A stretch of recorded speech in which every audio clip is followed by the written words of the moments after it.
નમસ્કાર વિદ્યાર્થી દોસ્તો, મજામાં હશો? સર્વેને ખૂબ ખૂબ શુભેચ્છાઓ.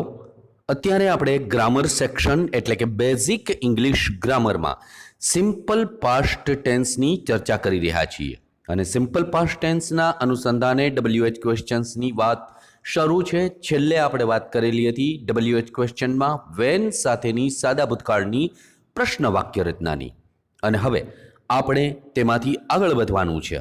તો હું આશા રાખું છું કે તમે ખૂબ સમજણ અને કાળજીપૂર્વક સતત અભ્યાસ કરતા હશો ગ્રામર, અને એમાં પણ સિમ્પલ પાસ્ટ ટેન્સ કે જે આપણા માટે ખૂબ જ અગત્યનો કાળ છે તેની ચર્ચા બરાબર તમે સમજતા હશો.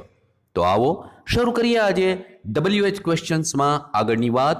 અને હવે આવે છે વિચ, WHICH. વિચ એટલે કયું, કયો, કયા, કઈ. લાક્ષણિકતા શોધવા માટે આપણે વિચનો ઉપયોગ કરીએ છીએ. તમે જાણો જ છો સિમ્પલ પ્રેઝન્ટ ટેન્સમાં પણ આ જ પ્રકારે વિચની વાક્ય રચના આપણે સમજેલા છીએ. તો તેમાં સૌથી પહેલા કર્તાના સ્થાને તેની ક્રમરચનાથી શરૂઆત કરવા જઈ રહ્યા છીએ. તો તેની ક્રમરચના કેવી હોય? તો કે વિચ પ્લસ જાતિવાચક નામ પ્લસ ક્રિયાપદનું ભૂતકાળનું રૂપ પ્લસ કર્મ પ્લસ અન્ય શબ્દો પ્લસ ક્વેશ્ચન માર્ક. હવે તેની એક્ઝામ્પલની વાત કરીએ. વિચ પીપલ નકારથી શરૂ કરીએ છીએ હો. Did not follow the rules of lockdown.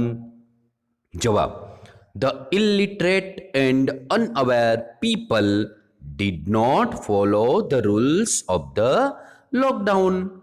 તો જવાબ શું આવ્યો? જવાબ આવેલો છે the illiterate and unaware people. કેવા પીપલ? તો કે ઇલિટરેટ અને અનઅવેર, અજાણ હોય તેવા. આ વસ્તુ જવાબમાં આવી. Now look at the second example. Which girl got the first rank in the elocution competition? And the answer is like this: the girl in the yellow dress got the first rank in the elocution competition. તો જવાબ શું આવ્યો? In the yellow dress. આ એની લાક્ષણિકતાને રજૂ કરવામાં આવેલી છે. અને ત્રીજું, which man killed the enemies? તો the man in black dress અથવા યુનિફોર્મ કિલ્ડ ધ એનિમીઝ. તો આ રીતે વિચથી કર્તાના સ્થાને લાક્ષણિકતા શોધવા માટે પ્રશ્ન બનાવવામાં આવે.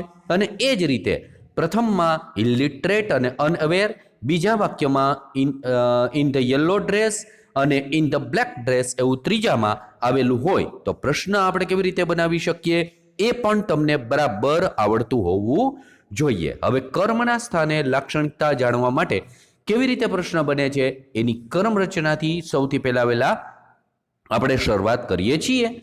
વિચ પ્લસ જાતિવાચક કે દ્રવ્યવાચક નામ પ્લસ ડીડ પ્લસ કર્તા પ્લસ ક્રિયાપદનું મૂળરૂપ પ્લસ કર્મ પ્લસ અન્ય શબ્દો. તો આ એની ક્રમરચના બને. હવે એના ઉદાહરણો જોઈએ. Which cake did you order on your last birthday? જવાબ: યુમાં પ્રશ્ન પૂછાયેલો છે એટલે જવાબ આવે આઈ અથવા વીમાં. એ તો ખબર જ હોય હવે તમને. એટલે I/V ordered strawberry cake on my last birthday. જવાબમાં શું આવ્યું? Strawberry. Second, which movie did she not suggest him to watch? જવાબ: she did not suggest him to watch horrible movies. horrible એટલે જેમાંથી ડર પેદા થતો હોય, ભયાનક હોય એવા મૂવીઝ. તો જવાબ આવ્યો horrible. અને ત્રીજું, which mango did we gift our relatives? જવાબ: સાદા ભૂતકાળ સાથેની વાક્ય રચના એટલે કાળ ઉપર, ક્રિયાપદ ઉપર જે કાળની અસર થાય છે એ બરાબર સમજતા હોવા જોઈએ. We gifted Kesar mangoes to our relatives. જવાબ આવ્યો કેસર. બરાબર, મેંગોઝ તો હતું જ, જવાબમાં કેટલું આવ્યું? ખાલી કેસર. તો આ રીતે વિચ સાથેની પ્રશ્ન વાક્ય રચના બને છે.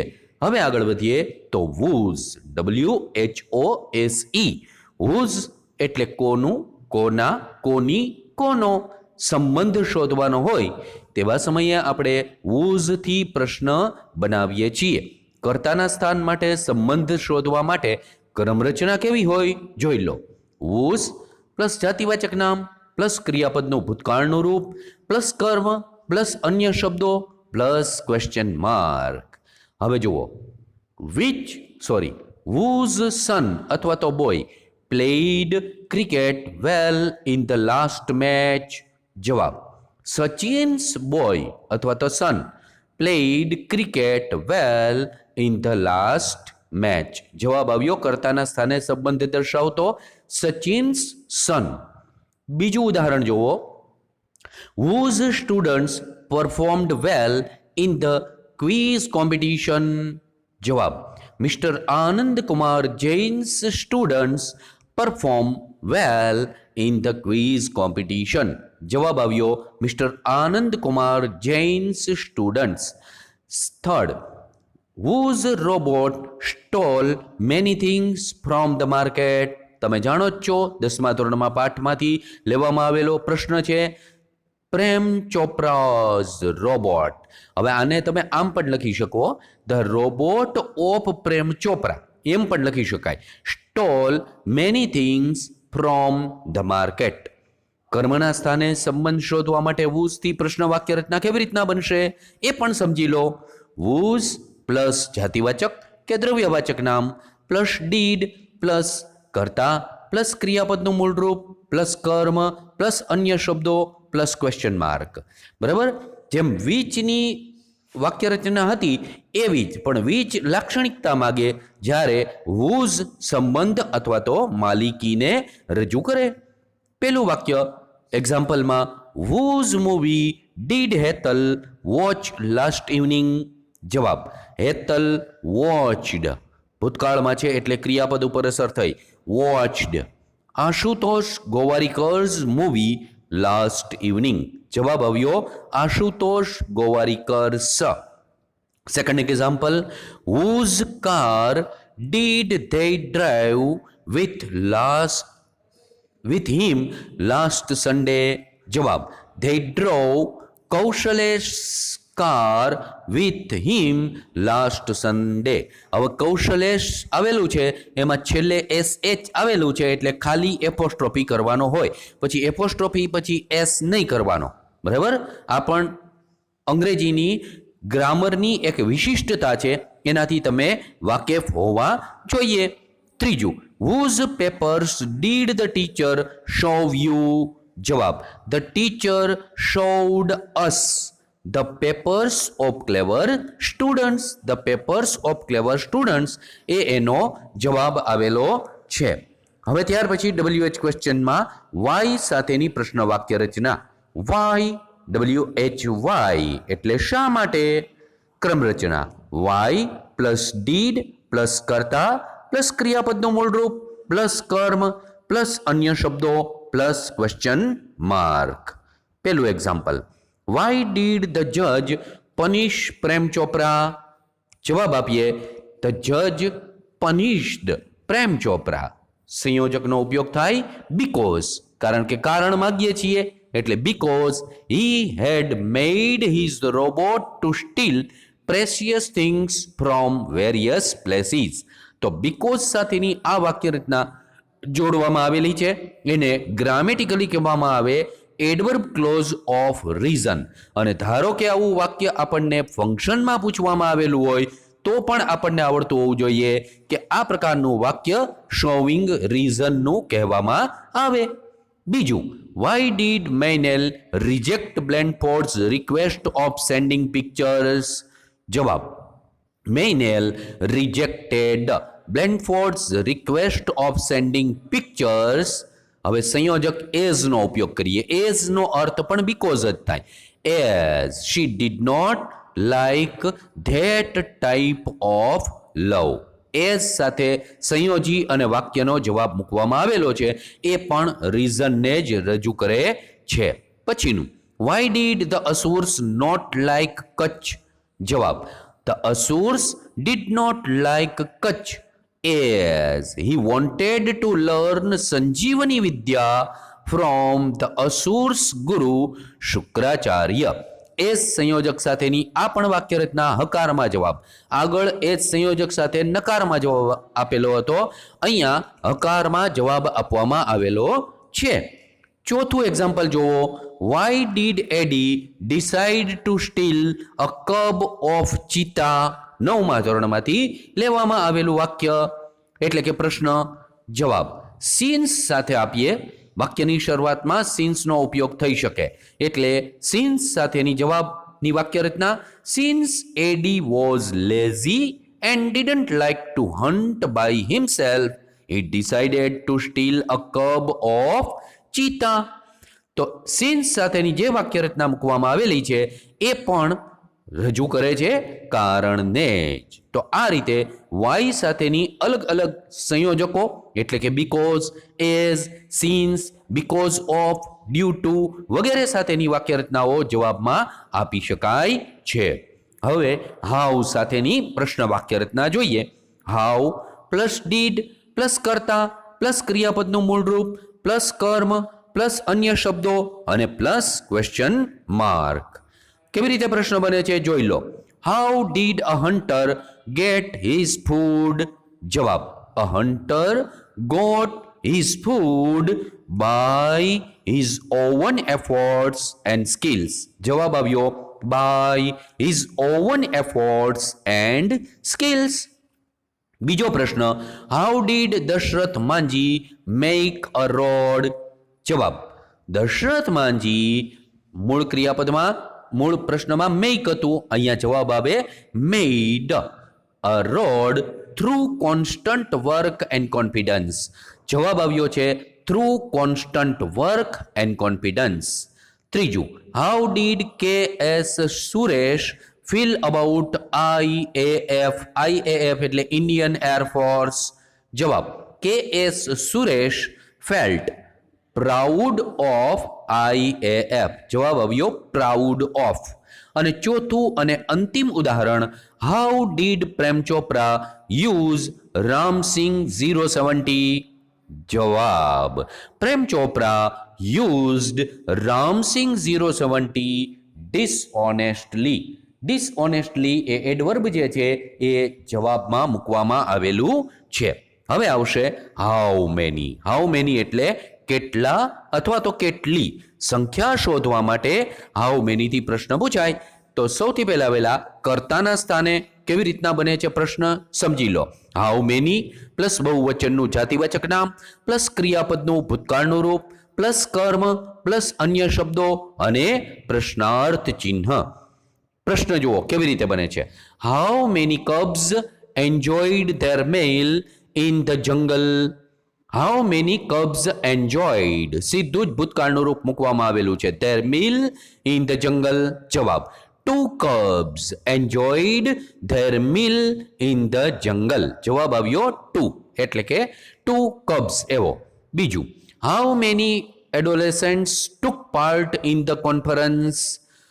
How many adolescents. એડોલેસન્ટ્સનો અર્થ થાય તરુણ વયની વ્યક્તિ. તો 4 સ્ટુડન્ટ્સ અથવા તો એડોલેસન્ટ્સ took part in the conference. તો જવાબ આવ્યો 4. અને ત્રીજું. How many people supported Dasharath Manjhi for making the road? જવાબ very few people supported Dasharath Manjhi for making the road. જવાબ આવ્યો વેરી ફ્યુ. હવે કર્મના સ્થાને કેવી રીતે બને છે એ પણ સમજી લ્યો પ્રશ્ન વાક્ય રચના. હાઉ મેની પ્લસ બહુવચનનું જાતિવાચક નામ પ્લસ ડીડ પ્લસ કર્તા પ્લસ ક્રિયાપદનું ભૂતકાળનું રૂપ માફ કરશો ક્રિયાપદનું મૂળ રૂપ કર્મ પ્લસ અન્ય શબ્દો પ્લસ ક્વેશ્ચન માર્ક. પહેલું. How many baskets did the girl have on the railway station? જવાબ the girl had many baskets on the railway station. many એનો જવાબ આવેલો છે પણ એ કર્મના સ્થાને આવેલો જવાબ છે. બીજું. How many rupees did MGP collect from the villagers?